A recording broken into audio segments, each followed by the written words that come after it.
Metroid is a long-running Nintendo franchise with tons of debate regarding which game is the best in the series.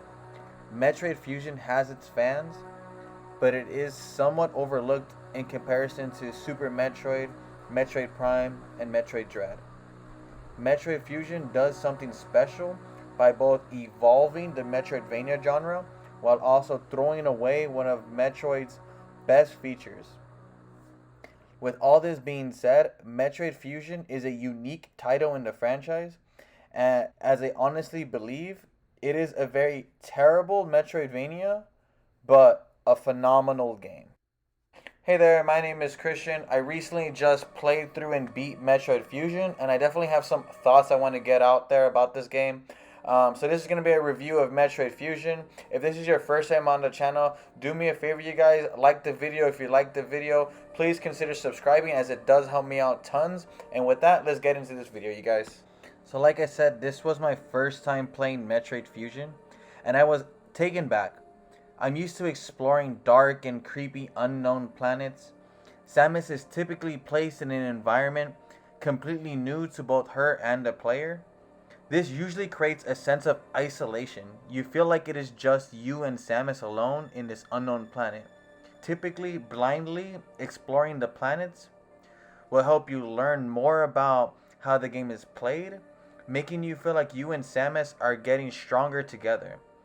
Metroid Fusion does away with this setting by placing Samus not on a planet, but aboard a research lab. The research lab has been compromised, and it is up to you and Samus to get to the bottom of this. As you journey your way through the research lab, you're guided by a computer system named Adam. Adam will give you very direct instructions and very detailed directions on where you're going, how to get there, and what to expect when you get there.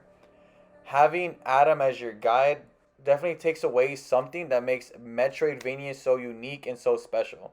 And that's the exploration feature in the Metroidvanias. Any great Metroidvania is going to throw you into an unknown environment, and you're kind of exploring blindly, learning more about what your character can do and what you can do as a gamer.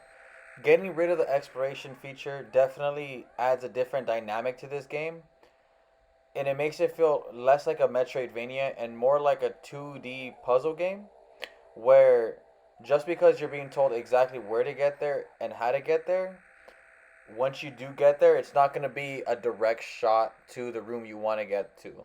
So you kind of have to use the skills that the game just recently gave you. So like they'll give you a power up, and then you kind of gotta how the game wants you to use that power up in order to access the room, and doing so always made me feel kind of smart.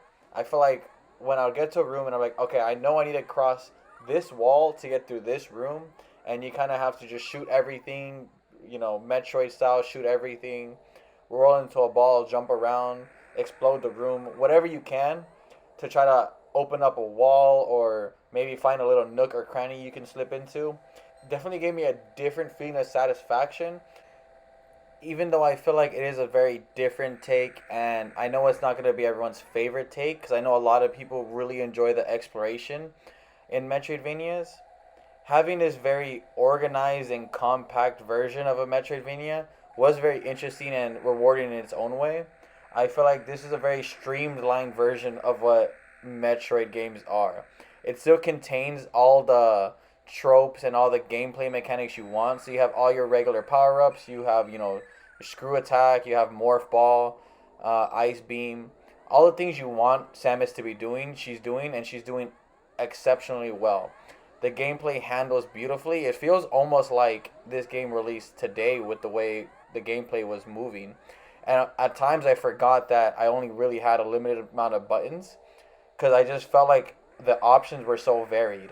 But yeah, I feel like this takes everything amazing in Metroid games as far as the gameplay, the enemies, the boss fights, and compacts it in this very quick 4 to 6 hour adventure, which made for a very rewarding time. It definitely values your time, and I very much appreciate that. With that being said, I do really miss the wonderment or finding something new it kind of like when I did find like a hidden power up, it didn't really feel like it was really a hidden power up. It kind of just felt like the game was giving it to me, and that kind of took away a little bit of the satisfaction of exploring different rooms or walking into a different room, especially when you know that's not the room they want you to go to. So obviously there's gonna be a power up in that room. So that definitely took away some of the rewarding from it. Now, even though they took away one of the most important parts of what makes a Metroidvania, they definitely kept some of very key features like the gameplay and most importantly the boss fights. The boss fights in this game are sublime. They're so top tier, what you expect from a Metroidvania, specifically a Metroid game. The boss fights I felt like were so memorable, and they're definitely probably one of my favorites in the franchise. So many boss fights in this game hit that oh so sweet spot of being challenging yet not unfair. They make it easy enough for you to figure out the pattern of the boss without outright telling you this is what you need to do. And when you figure out the patterns and you're doing everything right, it makes you feel smart and strong. It makes you feel like you became a better gamer after each boss fight, and that's what makes Metroid one of the best series Nintendo has.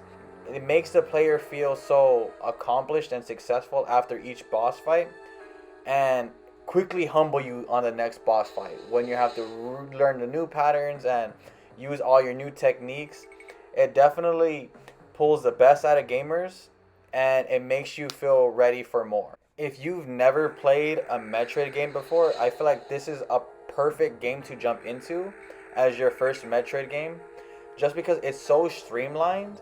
It's that instant moment to moment gameplay where you're never lost because you're always being told where to go, and it kind of just highlights some of the things that makes Metroid great with amazing boss fights, all the power ups, learning how to move right and how to platform properly. But yeah, it's definitely just this very organized little package of Metroid that gives anyone a good entryway into Metroidvania games. Or if you're someone who is very experienced with Metroid games and you have yet to experience this one, it definitely takes some of the best parts of a Metroid game and gives it to you as quickly as possible. Power up really quickly. I felt like an hour in, I was already 2 3 boss fights down. So it definitely streamlines everything and makes it very time efficient for everybody. With all this being said, they did take away my favorite part of Metroid, which is the exploration. So I can't say this is the best Metroid game or even the best Metroidvania game just because I don't feel like this is a good Metroidvania game. This is a great entry into the Metroid franchise, but as a 2D side scrolling boss fight puzzle game, it is phenomenal. And Metroid Fusion is a must play. If you haven't played it yet, do me a favor, please give it a shot. With that, these are my final thoughts on Metroid Fusion. Let me know down below if you guys played Metroid Fusion and what's your takes on it.